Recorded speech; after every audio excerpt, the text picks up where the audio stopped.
Hello. पिछले class में हमने देखा था इकोसिस्टम के बारे में। उसमें हम पिरामिड्स का मतलब एक जनरल अकाउंट का अध्ययन किए थे। आज हम देखते हैं इकोलॉजिकल पिरामिड्स, थोड़ा डिटेल में आज देखेंगे। सबसे पहले हम देखते हैं कंटेंट्स कि आज के वीडियो में हम क्या क्या पढ़ेंगे। पहले तो हम देखेंगे definition of pyramids, then type of pyramids. Type of pyramid में यहाँ 3 टाइप के पिरामिड होते हैं: pyramid of numbers, pyramids of biomass and pyramid of energy. Then importance of pyramid and limitation of pyramid. सबसे पहले हम देखते हैं कि ये पिरामिड क्या होता है। इकोलॉजी में हम पिरामिड किसको कहते हैं, या पिरामिड जो होता है वो किस प्रकार से बनता है, क्या इसका डेफिनेशन को देखते हैं। An ecological pyramid is a graphical representation designed to show the number of species, biomass or bioproductivity and energy flow at each trophic level in a given ecosystem. किसी भी इकोसिस्टम में नंबर ऑफ स्पीसीज या biomass या energy flow पर traffic level में कैसा है, ये जानने के लिए एक ग्राफिकल रिप्रेजेंटेशन होता है pyramid. Charles Elton 1927 developed the idea of ecological pyramids. Therefore, these are also termed as Eltonian pyramids. Types of pyramid. There are 3 types of pyramid: pyramid of number, pyramid of biomass and pyramid of energy. सबसे पहले हम देखेंगे pyramid of number. Number का pyramid क्या होता है? Number of organism in A food chain. किसी भी एक फूड चेन में हम इकोसिस्टम को लेते हैं, उसके फूड चेन में नंबर ऑफ ऑर्गेनिज्म को हम ग्राफिकली एक पिरामिड के माध्यम से रिप्रेजेंट करेंगे। Each bar presents the number of individual at each trophic level in the food chain. It can be upright and inverted. ये या तो अपराइट भी हो सकता है और इन्वर्टेड भी हो सकता है नंबर का पिरामिड। देखते हैं हम नंबर का पिरामिड। ये एक अपराइट पिरामिड आप देख रहे हैं।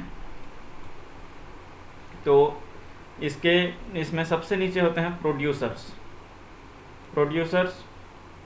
देन इसके कंज्यूमर्स होंगे, प्राइमरी कंज्यूमर, फिर सेकेंडरी कंज्यूमर, फिर टर्सरी कंज्यूमर, देन ऐसा ये कंज्यूमर्स का लेवल है।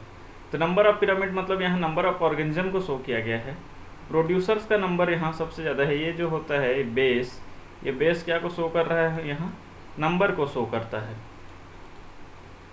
धीरे धीरे प्रोड्यूसर से नंबर कम है प्राइमरी कंज्यूमर का, प्राइमरी कंज्यूमर से कम ऑर्गेनिज्म है कौन? सेकेंडरी कंज्यूमर, और उनसे भी कम ऑर्गेनिज्म मिलेंगे टर्सरी कंज्यूमर में। इसीलिए ये एक पिरामिड के शेप में बनता है।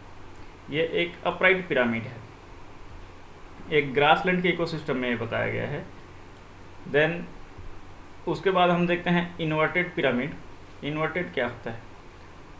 हम किसी एक ट्री के इकोसिस्टम को देखते हैं, तो ट्री तो एक ही है, यहाँ प्रोड्यूसर्स, नंबर ऑफ प्रोड्यूसर्स यहाँ कम है, उसके कंज्यूमर्स का नंबर यहाँ प्रोड्यूसर से कहीं ज़्यादा है। इसीलिए ये कैसा बनता है? एक इन्वर्टेड पिरामिड बनता है। इसके बाद हम देखते हैं पिरामिड ऑफ बायोमास, मतलब जैव भार का pyramid. The pyramid of biomass is a graphical representation that depicts the biomass expanse in per unit area in all the different trophic level of the ecosystem. It can be upright and inverted. ये भी upright हो सकता है या inverted हो सकता है biomass का पिरामिड। यहाँ एक अपराइट बायोमास पिरामिड दिखाया गया है। हम देखते हैं अपराइट बायोमास का पिरामिड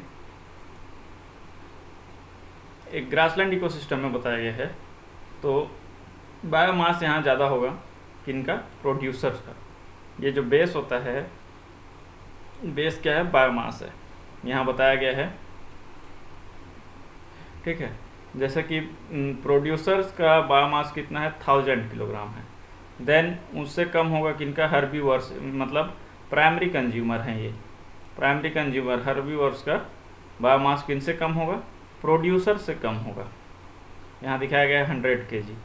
देन प्राइमरी कंज्यूमर से कम बायोमास किसका होगा? सेकेंडरी कंज्यूमर का होगा। देन उनसे भी कम टॉप कार्नी और जो आते हैं उन टर्सरी कंज्यूमर उनका बायोमास होगा। इसीलिए क्या बनता है, एक अपराइट पिरामिड बनता है, क्योंकि जो प्रोड्यूसर्स हैं उनका बायोमास बाकी कंज्यूमर से ज़्यादा होता है। अब हम इसी का देखते हैं इन्वर्टेड पिरामिड। बायोमास का ये इन्वर्टेड पिरामिड है। एक एक्वेटिक इकोसिस्टम में हम देखेंगे तो प्रोड्यूसर्स का बायोमास कंज्यूमर से कहीं कम होता है। फाइटोप्लैंक्टन्स होते हैं, ग्रीन मतलब जो फोटोसिंथेसिस करते हैं, उनका बायोमास जो बिग फिशेस होते हैं उनसे कम होता है। इसीलिए ये पिरामिड कैसा बनता है, इन्वर्टेड पिरामिड बनता है। किसका, एक्वेटिक इकोसिस्टम का।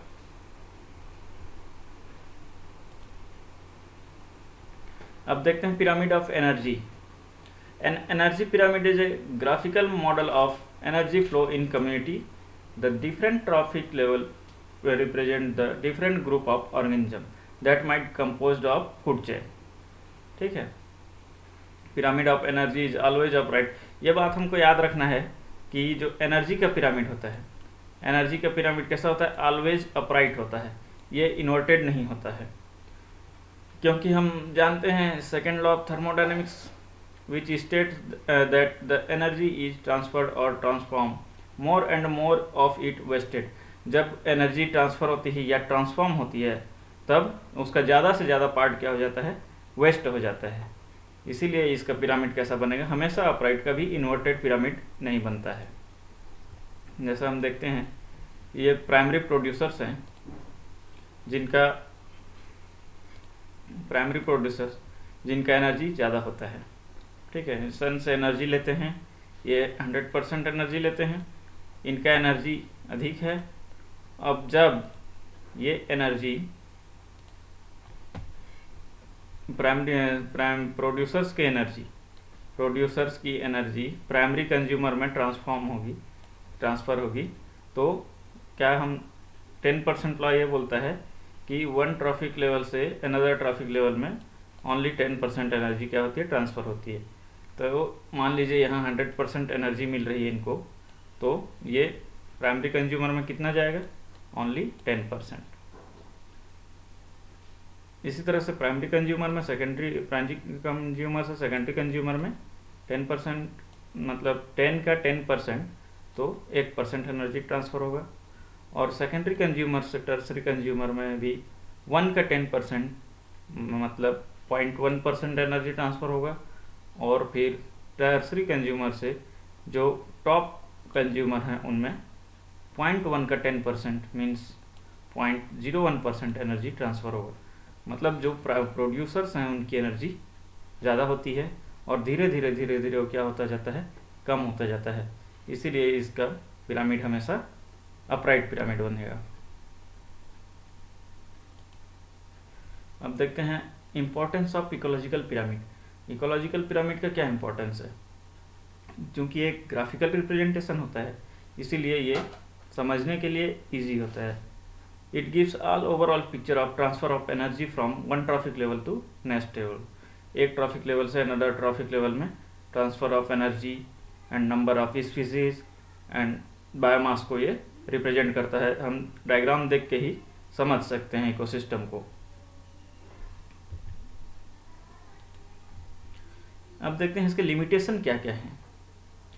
ये एक सिंपल फूड चेन में बताता है, फूड चेन का ही एक जनरल अकाउंट हमको देता है। Something that almost never exist in nature. हम ऐसा बोल सकते हैं कि ऐसा कभी नेचर में प्रेजेंट नहीं होगा कि जिसमें ऐसा इकोसिस्टम जिसमें केवल एक ही फूड चेन हो। It does not considered a food web. ये एक फूड वेब की जानकारी हमको नहीं देता है। पिरामिड से हम केवल एक सिंपल फूड चेन को ही समझ सकते हैं। It does not take into account the same species belonging to two or more trophic level। यदि कोई स्पीसीज एक या एक से अधिक ट्रॉफिक लेवल में प्रेजेंट है तो उसको ये नहीं बताता है। ये केवल एक स्पीसीज को एक ही ट्रॉफिक लेवल के माध्यम से बताता है। ये इसके कुछ लिमिटेशंस हैं।